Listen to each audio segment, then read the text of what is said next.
Good morning, everyone. Thank you so much. Sorry. Just yet. Okay.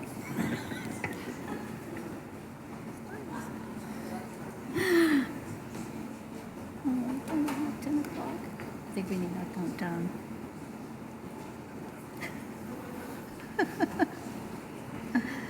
Okay. Good morning, everyone. Thank you so much for being here today. This is a press conference organized by the U.S. Climate Action Network. USCAN is the largest network of civil society organizations in the United States working to address the climate crisis. USCAN's mission is to build trust and alignment across members to fight climate change in a just and equitable way. We have 4 panelists today. We'll be passing down the line here, and each one will announce themselves as we go down the line. My name is Rachel Cletus, and I'm the Policy Director for the Climate and Energy Program at the Union of Concerned Scientists. We know that the incoming Trump administration will no doubt wreak havoc on global climate diplomacy, including potentially exiting the Paris Agreement, maybe even the UNFCCC. It's going to continue to disregard and lie about scientific facts, appoint inappropriate people to cabinet positions, take every opportunity to boost fossil fuel industry profits. While some politically popular clean energy provisions of the Inflation Reduction Act, some subnational actions will continue and will be significant, there's no doubt that the lack of federal action on climate change is a big problem and is going to hobble U.S. climate action. That's devastating at a time when people in the U.S. and around the world are suffering from extreme fossil fuel climate disasters. But here at COP29, the Biden administration is still a government, and we expect them here to show leadership, take responsibility, and push for ambitious outcomes at this COP in the negotiations in the next 2 weeks. The burning issue here is, of course, climate finance, finance that's desperately needed in lower-income countries to make a rapid clean energy transition in a just way, adapt to climate change, cope with loss and damage. The Biden administration should support an ambitious NCQG goal on the order of $1 trillion annually in grants or low-interest loans. It's only fair for wealthy, high-emitting nations like the U.S. to lead, although contributions from other nations in a position to do so should be welcomed.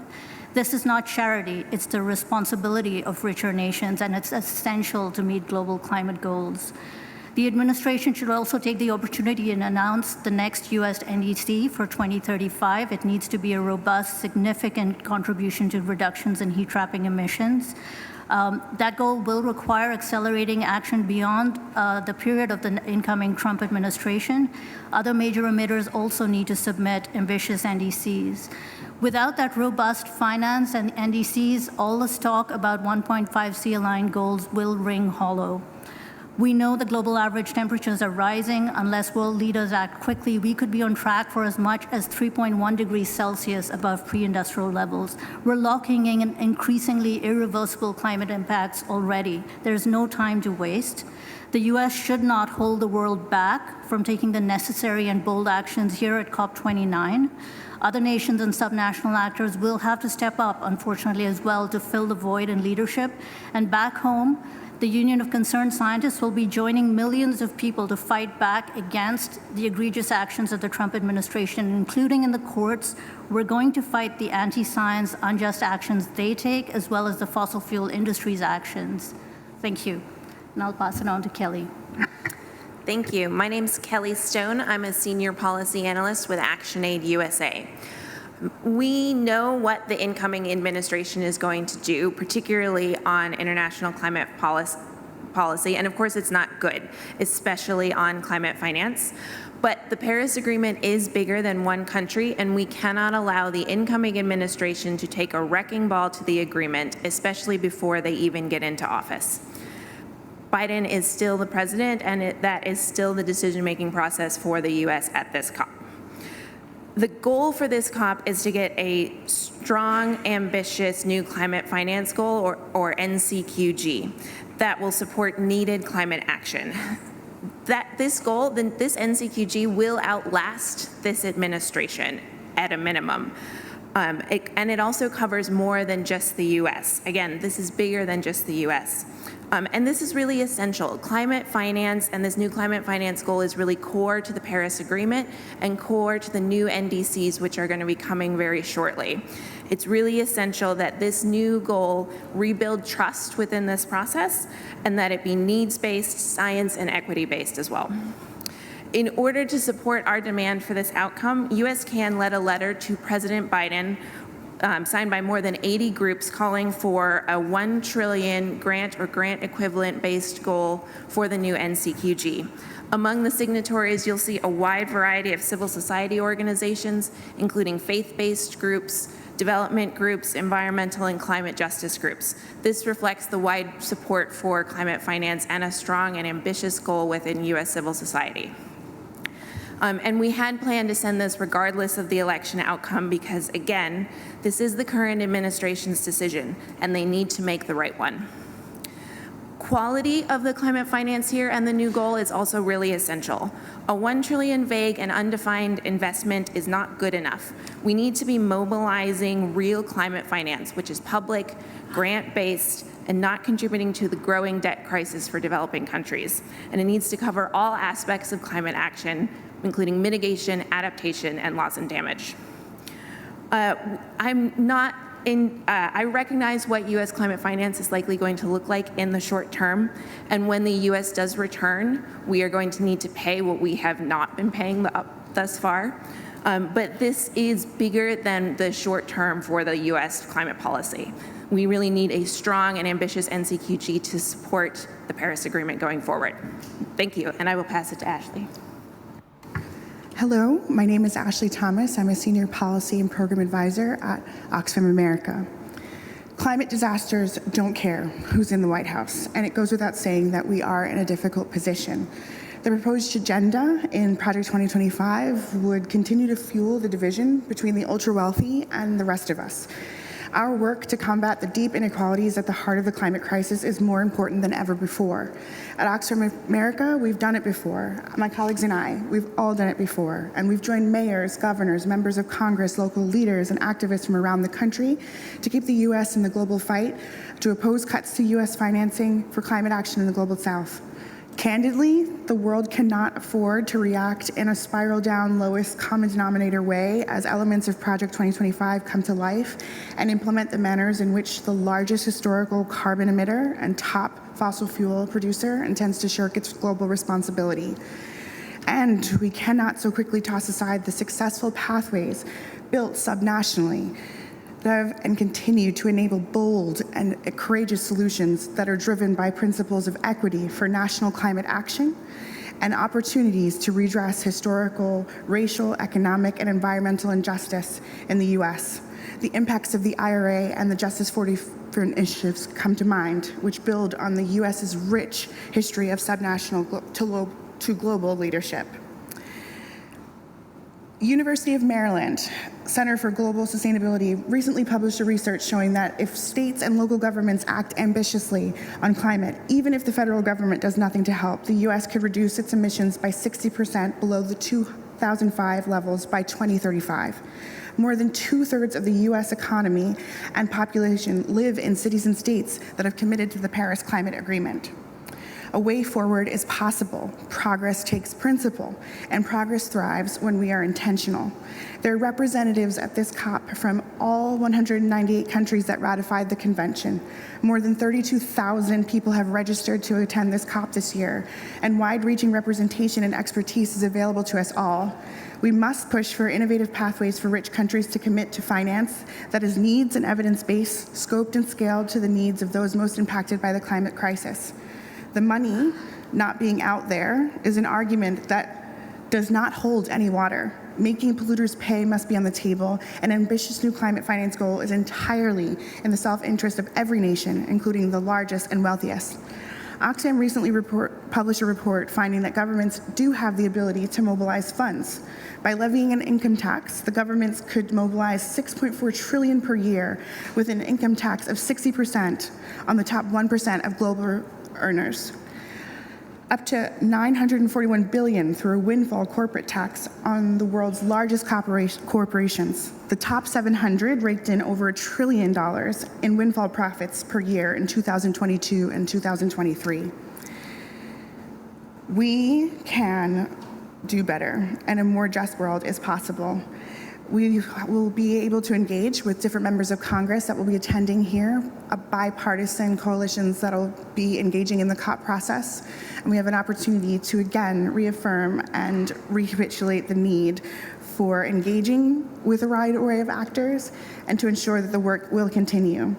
We have to insist in budget negotiations that the U.S. pay its fair share and to support climate action and to address the harms that have been felt by the Global South in the face of the climate crisis. We have a long way to go, but hope is not lost. Solidarity is our salvation. Thank you.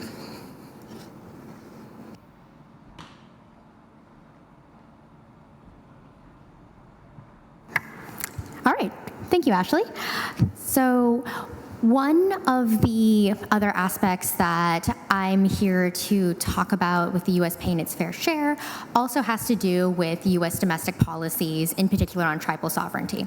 So, Dagote, Shisha, Sheila Barefoot. My name is Sheila Barefoot. I'm Chiricahua Apache.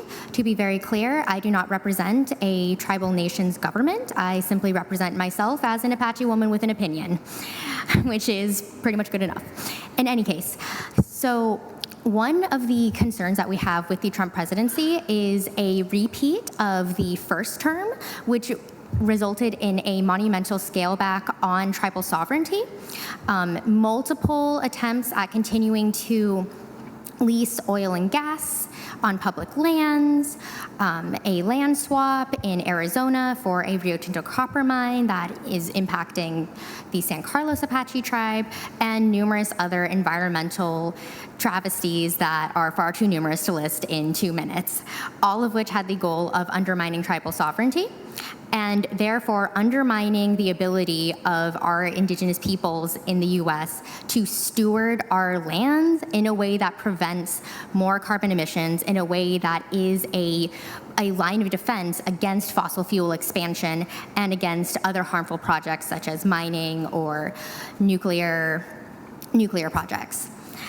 This is an essential consideration that is far too often sidelined, especially in the COP space, where tribal nations, even though we are indeed sovereign nations, are relegated to the same status as NGOs. We're not given a fair seat at the table. There are 574 federally recognized tribes in the US alone. Can you imagine how different these negotiations would look if there were 574 government representatives that were actually negotiating with the best interests of the earth in mind? This would be a complete game changer. And it's something that we definitely have concern with this upcoming presidency. And we believe that part of the US paying its fair share is paying its fair share to tribal nations, both in terms of funding and reparations that we are desperately owed, and in terms of continuing to uphold tribal sovereignty.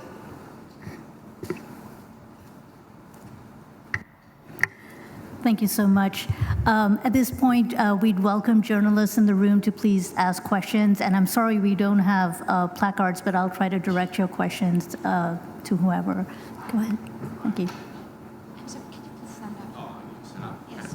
Okay. Hi, sorry. Hi, my name is Mark. I'm a journalist from United Daily News based in Taiwan.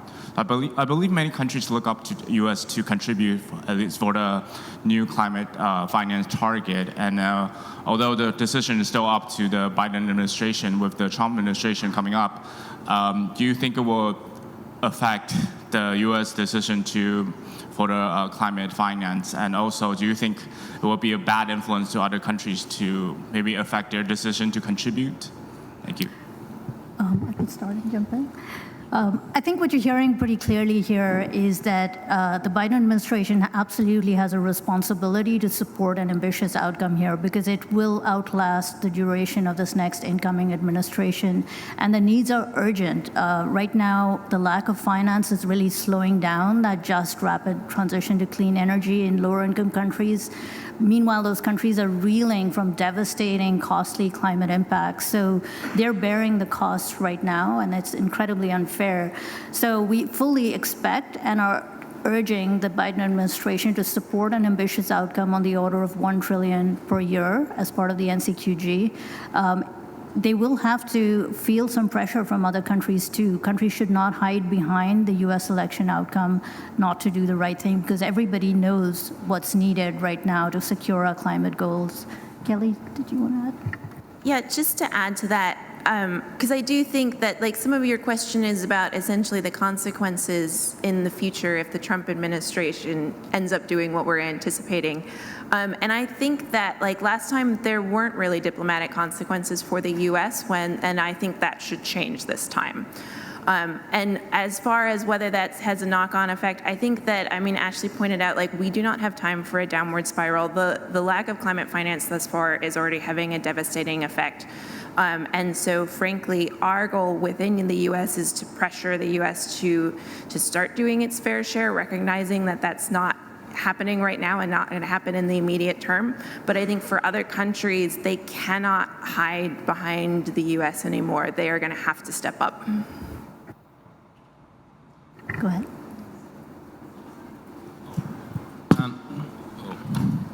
Hi, Jake Biddle from GRIST. On the NCQG, there's a number of proposals, as you're probably aware, for the timeline, right? Annual delivery, 2025 through 2030, cumulative goal or a target. I'm just wondering, given the fact that the U.S. may be out of the game for the next 4-ish years, if you think it makes sense to consider other timelines, maybe the 2025 through 2030 annual delivery seems a little bit out of the picture. I mean, what do you think that implications of that would be for the timeline discussion? Do you want to start? So I'll say the reasoning behind that timeline was a lot about setting the pressure, because I think that we're at this point 4 years and counting past the point that the 100 billion goal was supposed to be reached, and so I think that's the reasoning behind that we need that short-term pressure to really escalate. I don't think at this point we're looking at seeing a longer timeline. In part because we need to start that driving force. And so when we get the U.S. to re-engage, it should be with the full intention of both back pay and accelerating even faster. And just to add briefly to that, I mean, we're definitely seeing that there's a real moment here where there's a lack of trust from many countries, especially the African nations, the small island nations, and others who are bearing very cruel impacts of climate change right now. So I don't think there's any room here to move that timeline. What we do have to recognize is if the U.S. steps back, others will need to step forward to fill that gap. There's no question. And we're going to need that kind of global response and solidarity with those on the front lines of this crisis. I'm sorry, I just want to make sure on the point of trust, right? Like if the Biden administration U.S. delegation comes in and says, okay, yes, we agree to a $1 trillion goal delivered over the next 5 years. On the point of trust, I mean, how could the developing countries possibly buy that? Well, I think this is where it's not just the United States. This is a global negotiation that's happening here. We really do need to see the European Union nations, Japan, Australia, Canada. We need to see any country that's in a position to, Middle East, oil-rich countries, and others step up because no one nation should be able to hold the world hostage. I also think acknowledging the need and being honest about the need and recognizing the responsibility, even knowing what is coming likely in January, would actually go a long way towards rebuilding trust. Thank you. I'm a journalist from China. Okay, my question is that how do you think the Trump's re-election will affect the climate cooperation between China and the United States? Because these are the two biggest emitters and two biggest economies. So do you think all those climate cooperation and communication channels resumed last year will be cut off again if Trump was back in White House? Thank you.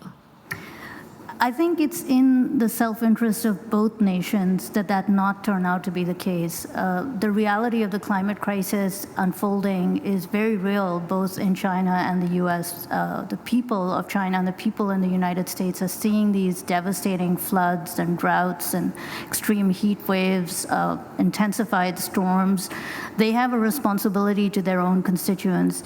And the issue of climate change now is a top-tier geopolitical issue. It is very intertwined with other issues like peace, security, trade, et cetera. And so I think there will be many opportunities to continue to find ways to work together. And that said, the world is counting on them to live up to their responsibility. As the two leading emitters of heat-trapping emissions, we cannot meet our climate goals if these two nations don't act in a responsible way. And that is what we hope to see emerge in these negotiations and beyond.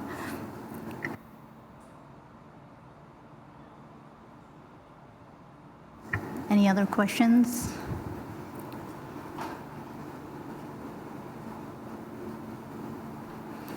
Ashley, Sheila, did you want to add any more on the questions that we've already heard? Sure, I can add just a little bit.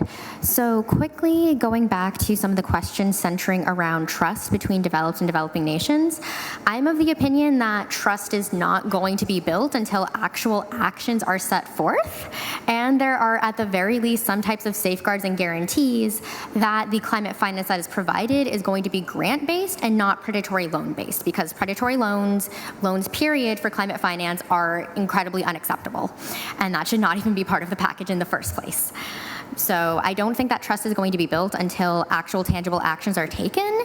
And at this point, the best we can do is try and put as much pressure as we can on various aspects of our different governments to spur tangible action. In terms of cooperation between the US and China on climate change and emissions, I will admit that I am not particularly hopeful that things are going to move in a positive direction. However, I do think it should be recognized and that it is in the best interest of both countries to move forward on this. And if need be, this can and should be framed as a national security issue for both countries.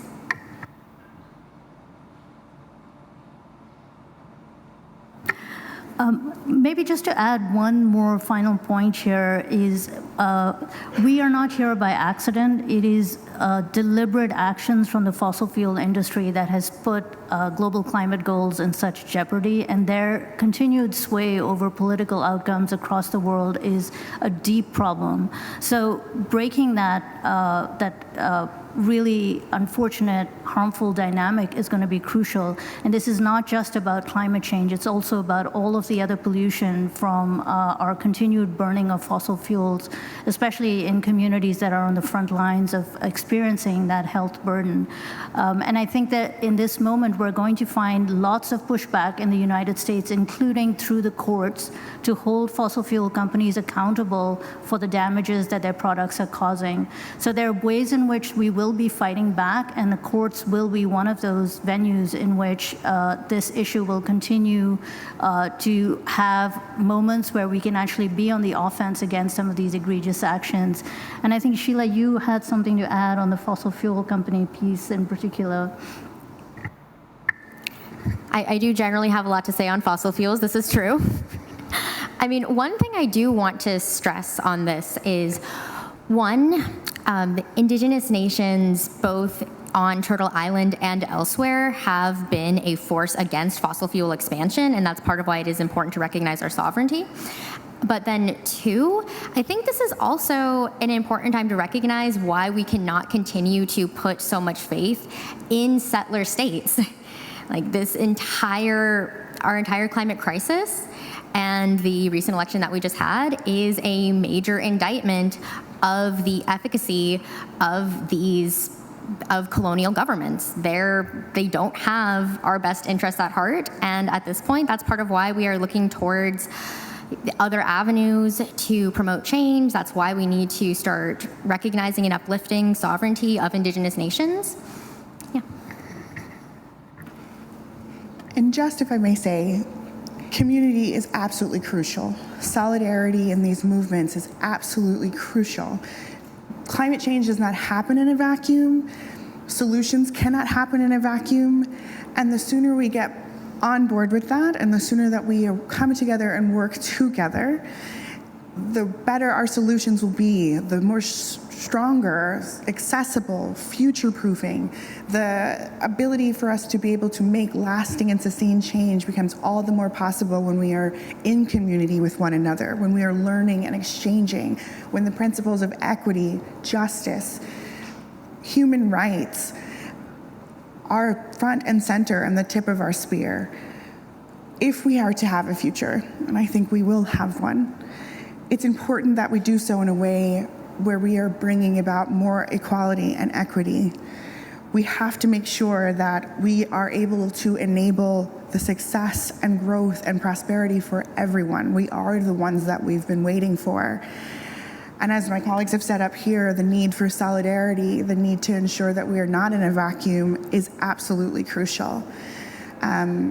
It's states, it's communities, it's local, it's global. It's knowing that there is a difference between standing by someone and a difference standing behind someone. And COP creates a tremendous opportunity to be able to do that. COP and its success means that we have been able to take that sentiment and actually put it into action. And we have nothing but an opportunity in front of us to do better and be better. Thank you. Hi, I received a question. What else can we expect from the Biden administration in the remaining month?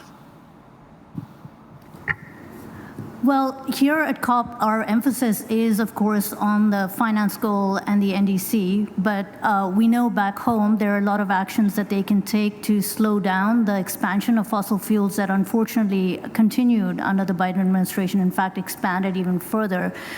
We want to see them make public interest determinations in the right way for some of the fossil fuel infrastructure, the LNG export infrastructure and pipelines that are underway now in the United States. We want them to move ahead with pollution standards that the EPA has underway, with a heat health standard that the Occupational Safety and Health Administration has proposed. And these are all very, very important benchmarks to deliver on outcomes that people have been waiting for years. And just know that every time they do any of these things, they're setting up a way that will create some traction, the ability to fight back and hold on to those things, even as the next administration tries to dismantle them. They have to go through a process. That process takes time, and every delay, every roadblock we can put in the way is going to be really crucial for the administration in the next few months. We also want them to obligate the funding that they've already made to the GCF. 500 million needs to be unlocked before they step away. These are all actions that are well within their reach and need to be taken in the next 2 months.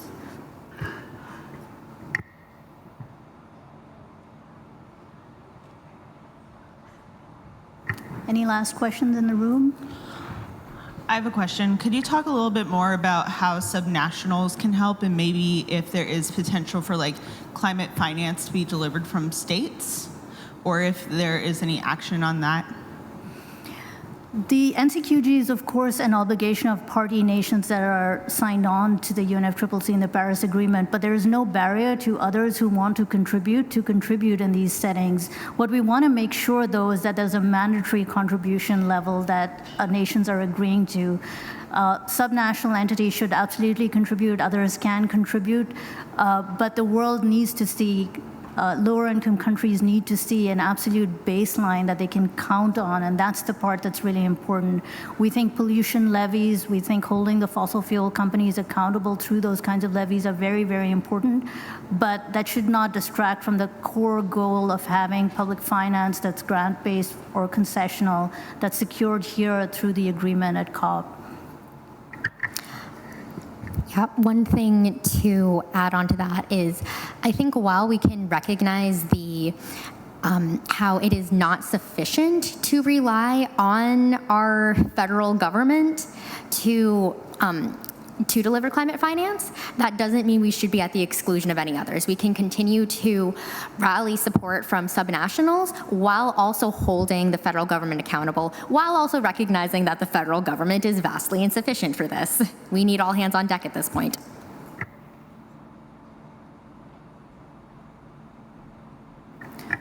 Just then quickly, like we had more than 80 groups on this letter, as I mentioned, and so like part of the work over the next 4 years is also continuing to build on that. There's broad support in U.S. civil society for climate finance, and we need to centralize that and make it clear that it's an essential part of climate action. Okay, thank you very much, everyone. If you have any more questions, you can find us in the back of the room.